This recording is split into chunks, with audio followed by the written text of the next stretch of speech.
is extremely competitive, and that's a good thing. This was totally new molds, totally new engineering. Now, the older yachts that I showed you earlier was a Custom Line 94. She really is a beautiful yacht, I think.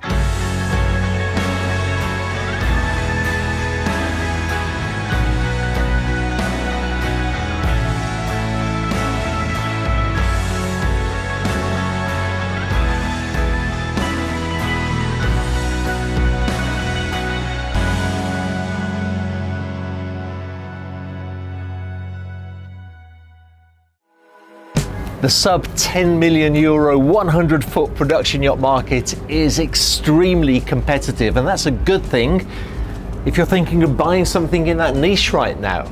The big players are pushing the limits of what they can offer to clients in that size range, and in my opinion, Ferretti yachts, they're about as good as you get.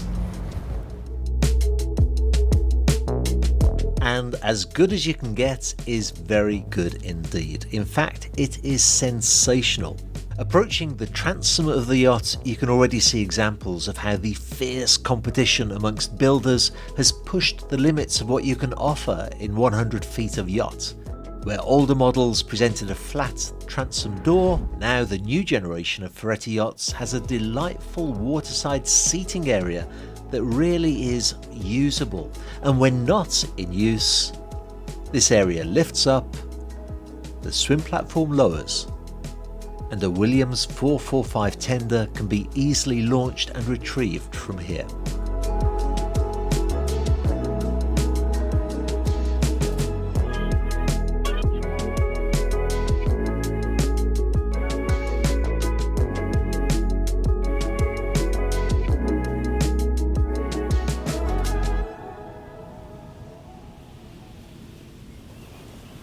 While we're looking at SPICA from this angle though, note the symmetry of her design. To have steps up to the aft deck and then up to the flybridge on both sides is usually reserved for much larger yachts and honestly risks losing valuable floor space. On the Ferretti 1000 though, it works perfectly. There is plenty of space to sit and enjoy the scenery. As a matter of fact, the aft deck table can convert for a formal dining setting. That little bit of floor space that you lose from having the extra stairwell is more than made up for by what you gain in the flow of the vessel. Let me explain what I mean by that. To the port side, crew can easily walk past the stairwell and walk down the side deck to access the crew area. We'll be looking at that area later. To starboard, guests can use the side deck as a terrace on the sea, accessible from the sliding doors in the main salon.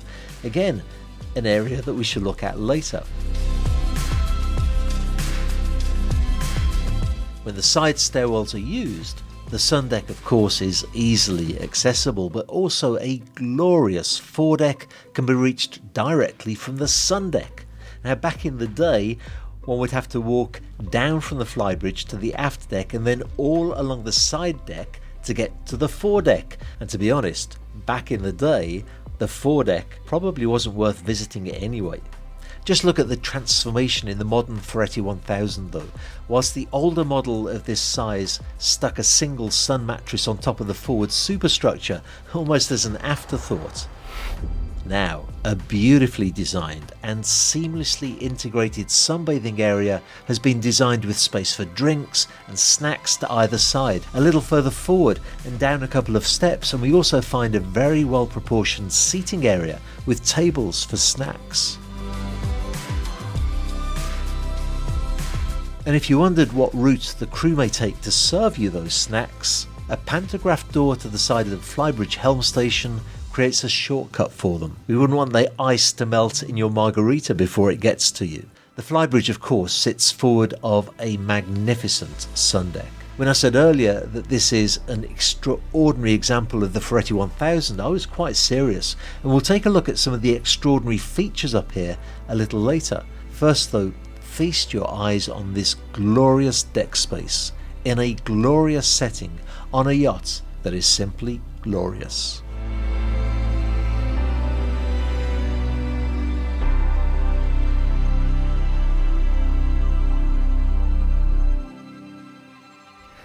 Now, the older yacht that I showed you earlier was a Custom Line 94.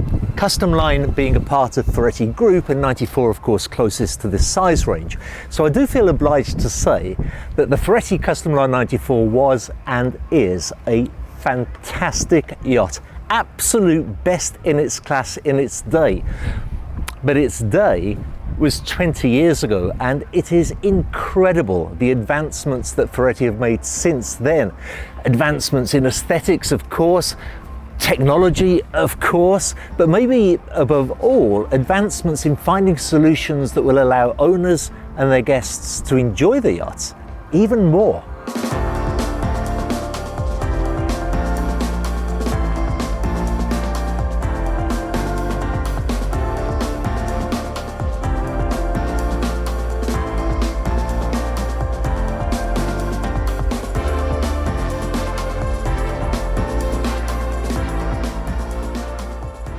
One example of this is in the salon. The doors open so much wider now, letting the fresh air in.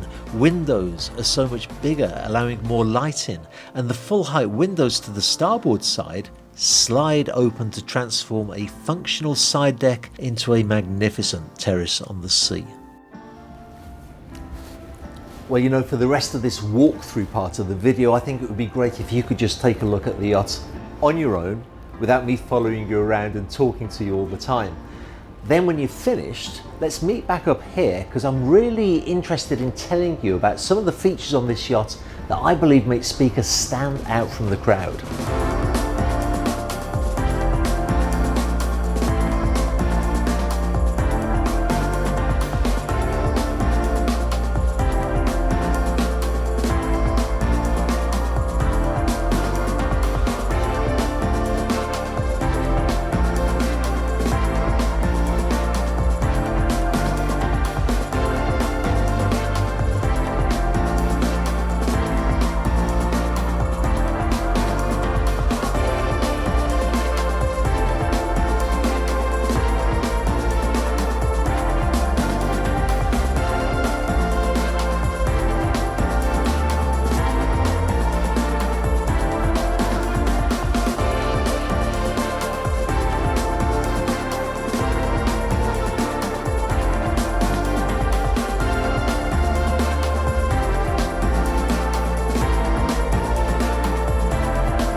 How is that? She really is a beautiful yacht, I think. And to be honest, the standard Ferretti 1000, let's call it an ordinary Ferretti 1000, is a great yacht. But the owner of SPICA did not want an ordinary yacht. They wanted something extraordinary, and they were prepared to spend a considerable sum of money to get it. About 1.8 million euro, in fact. Now, there are some big ticket items in with that price, and there are many smaller items too. So let me take you through just some of them. And we can do no better than starting with the engines. The baseline offering for Ferretti for this model provides for MTU V16 engines with just over 2,100 horsepower. It will give you a 24-knot top speed, or you can pay extra for a model of MTU V16 engines with 2,368 horsepower that will give you a top speed of 28 knots. No prizes for guessing which option SPICA has. The generators were upgraded from 27 kilowatt to 35 kilowatt, and in fact one generator can handle the load of the entire yacht. SPICA was fitted with a 40 horsepower hydraulic stern thruster for ease of manoeuvring, an Alfa Laval fuel polishing unit installed, as well as a Hamann blackwater treatment system. The navigational instruments were upgraded, much of the galley equipment upgraded, and extra plug sockets were wired in throughout the yacht. As you'll know if you've ever searched around for somewhere to plug in your phone charger, this latter upgrade does improve the quality of life on board, as does this custom ordered parquet flooring with a special anti-slip surface that I found actually very effective and not at all abrasive to the feet. Custom handrails were fitted to enter the cabin areas so that it's easy to descend even in rough weather and with a newborn in your arms. A bimini was added for the stern seating area, and some of the televisions too were upgraded, and a fuel pump was added to the tender garage so that the tender can be refueled on board. Even the tender itself is beautifully specced with its own bimini, an electric inflator, and a fresh water shower. One of the most significant upgrades though is that she is commercially compliant with a Maltese flag. Now this required a whole series of changes and upgrades to the yachts, from the handrails to the firefighting system and from the fuel filters to the portholes. I think you'd agree, this is not an ordinary Ferretti 1000. SPICA is quite extraordinary. That latter upgrade, the commercial compliance, was made because SPICA is actually available on the charter market, which if you're thinking of buying her could be rather handy, because it means that you could charter her for a week or two to make sure that she really is the yacht that you and your family would like. And having spent a bit of time with the crew and experienced the chef's cooking as well, I can say that you would not regret chartering her for a couple of weeks.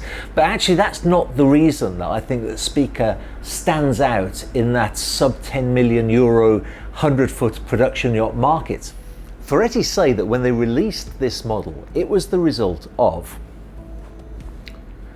40,000 hours of concept development, 4,250 hours of naval design, and 9,650 hours of prototyping the molds. Between you and me, when I worked at Custom Line and we released the new 97 to replace the old 94, we used the same molds. Okay, we tweaked them a little bit, but that is what production yacht manufacturers do. When they can, they use the same molds. Not here. This was totally new molds, totally new engineering, a huge investment for Ferretti Group, and a totally new model of yacht. So when you have a yacht that is the result of that kind of effort and money put into its development and its design, substantially better than the previous models, and then it's purchased by an owner who puts that kind of effort and money into further improving it, that is why I say that SPICA does stand out from the crowd. But there's one final thing that I want to say.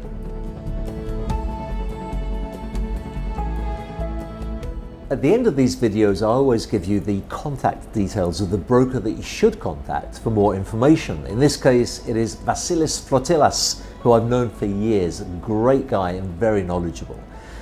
The reason that I do that is because these people really do know the yacht well, and usually the owner too. They are the most direct route to go through for information and to arrange for a viewing.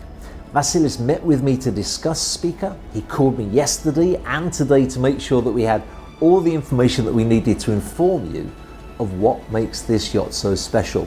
So if you are a qualified buyer or the captain of a qualified buyer, please do contact Vassilis. His contact details are on screen now.